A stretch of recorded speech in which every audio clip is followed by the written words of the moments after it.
Hi, my name is Ashraf Ismail, Game Director of Assassin's Creed 4 Black Flag, and I'm very proud to be showing off the Caribbean open world. Here, we're going to start with Edward. After completing a few missions, he's met up with the Assassins, but he's not yet bought into the Creed, so he still has this selfish need for fame and fortune. Edward is one of the most unique characters we've created for the Assassin's Creed universe. He is a man who is still trying to figure out who he is in life and what he wants to get out of it. At this point in the story, he still wants that fame, so one way to get it is to complete these assassination contracts. This is a way to make money and to gain a bit of notoriety. So here we go. We have 2 targets to take out, 2 Templar brothers. So we're going to accept the contract, and the world map is going to show us where this contract takes place. So we see here that the contract is actually very close to us. It starts in the village we're in, but as we zoom out, we want to show you the world that we have. Many locations, over 50 locations, centered by Cuba, the Bahamas, and Florida up north. This is a massive world. There's a lot to find and do in this Caribbean Sea. But now we'll get back to the Fisherman Village and go after our targets. The Fisherman Village, it's one type of location in this world. It's really here as a convenience to the player. This is where you can start missions, where you can shop to upgrade Edward and the Jackdaw itself. It's really about the mood and the ambiance of the Caribbean Sea. In the distance, we have a tavern that we're approaching. Taverns are places where you can hire crew, play mini games, drink if you wish. But for now, we're going to focus on the targets and take them out.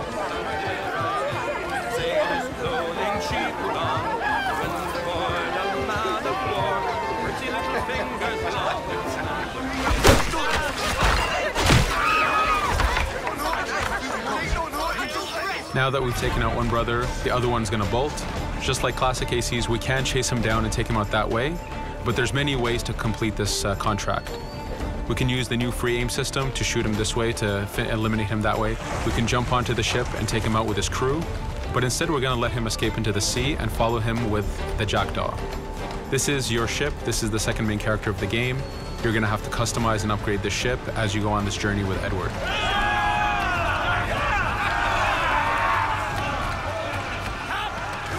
We've seamlessly gone from a ground chase right into a naval chase. We could destroy the ship and complete the contract that way, but instead, using the spyglass, we can see that he's carrying a lot of rum.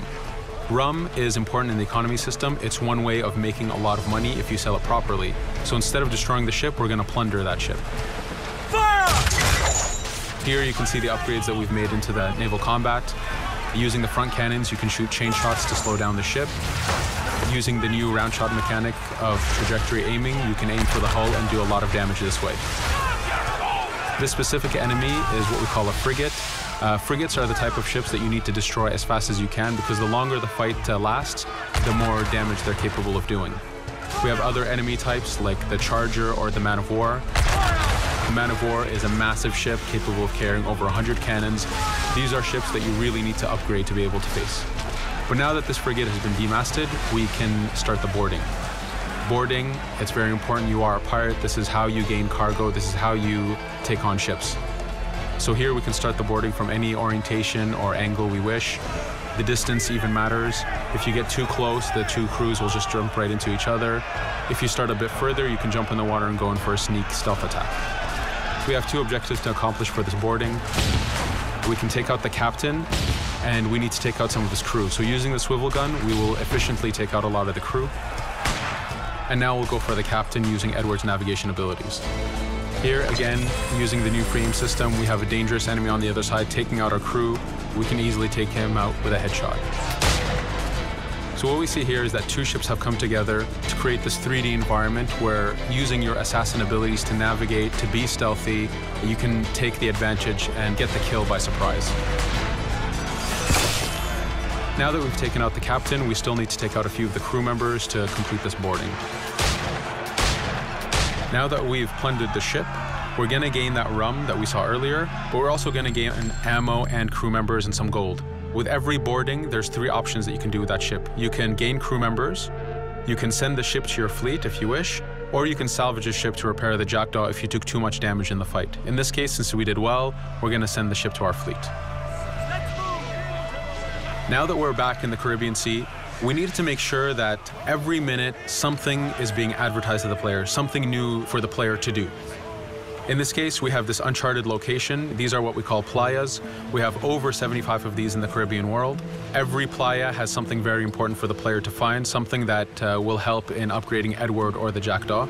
So it's in your advantage to explore these locations.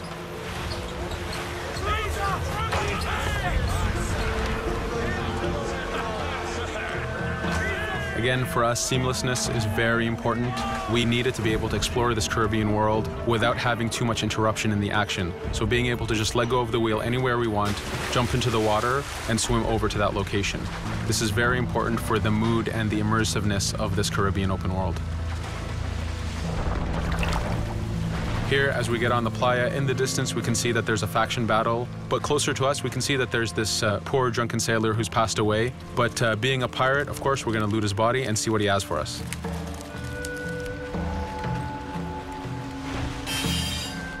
So we found a treasure map. This treasure map is asking us to go to an island called Misteriosa. Every time you find one of these, you know that you're going to find a treasure that is linked to the progression of the Jackdaw or Edward. So they are very valuable.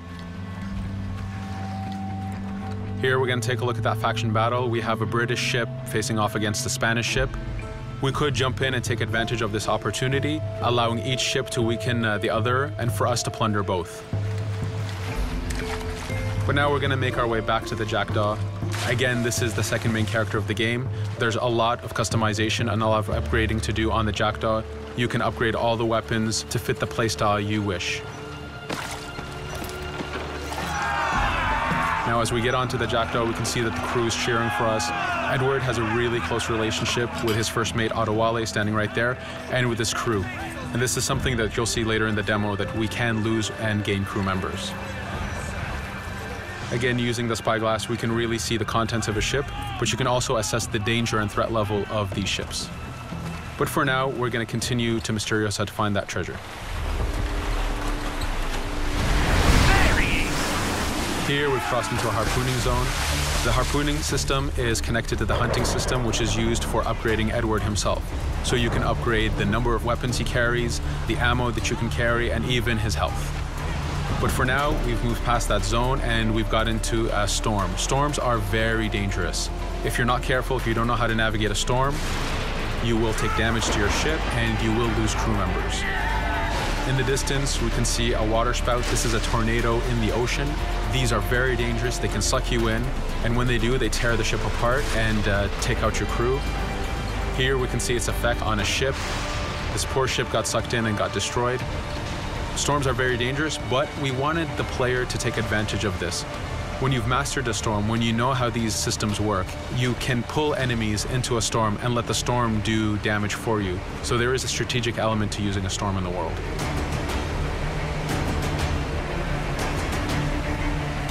Here we can see that the storm is dying down a bit, but there's still this torrential downpour. It was very important for us to get the real mood of and atmosphere of the Caribbean in the weather cycles and in the daytime cycles.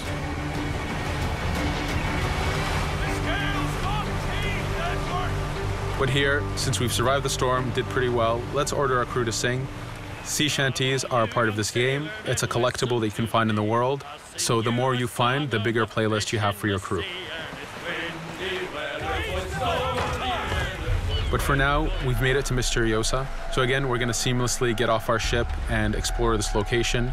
Misteriosa is a Mayan ruin. Mayan ruins are heavy with stealth and navigation capacities. There's a lot of treasures and hidden discoveries to be found in these locations.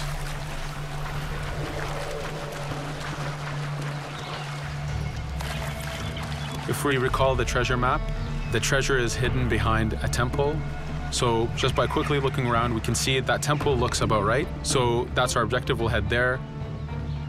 As we go this way, we can see there's a lot of guards on the beach. We could go in and fight them if we wish to, but to show off that this is a mini open world, we're going to try to find a different route to get to our objective. Here, we've seen a guard. We don't want to alert him, and we don't want to alert the guards on the beach, so we're going to use our stealth ability to take him out silently.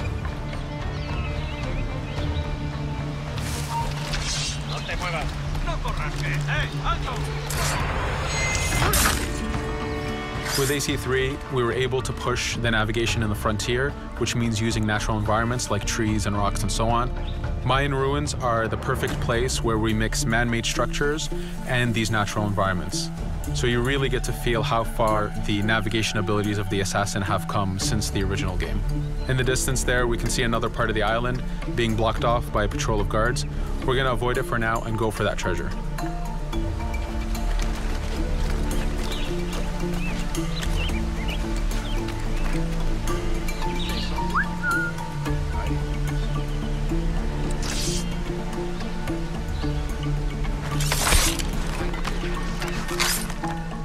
It's important for us to be able to give the players new tools, specifically for stealth. In this case, we have the blowpipe.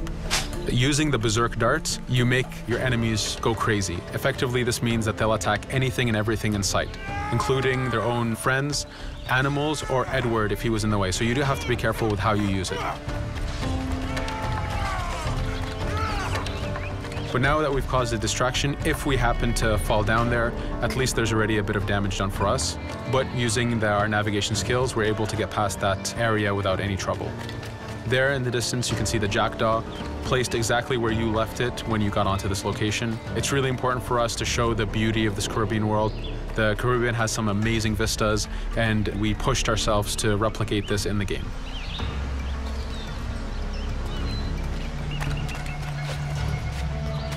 As we continue forward, we can see in the distance there's a couple prisoners that are taken hostage. This is a scenario that you need to use stealth. If you're detected by those guards, they will kill the hostages. So in this case, it's to your advantage to use the environment to figure out how you can take out those guards without being detected. In this case, it's 2 guards, so it's not too hard. There are other scenarios where you have more guards and you have to figure out how you can take all of them out at the same time. Now that we've freed these prisoners, they are more than happy to join our crew. This is just one way of gaining crew members. As mentioned earlier, there's the taverns. There's actually many different setups of gaining crew.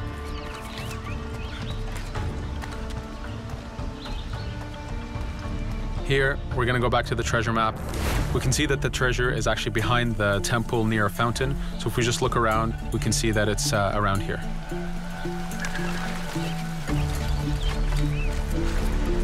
Now that we've found the treasure, what we've actually found is a blueprint. Blueprints are incredibly valuable for the upgrading of the jackdaw. This is how you can upgrade the biggest and most devastating upgrades of the ship. So here we're approaching a reach high point. Just like classic ACs, synchronizing with the reach high point reveals the contents of a location and the map itself. But as an added feature, because this game world is so huge, there are many different locations, this also becomes a fast travel point. So now you can, by synchronizing, now you can come back here anytime you wish to collect those treasures that we passed up a bit earlier. Here we've reached the end of the demo. This was a tease of the open world that we have.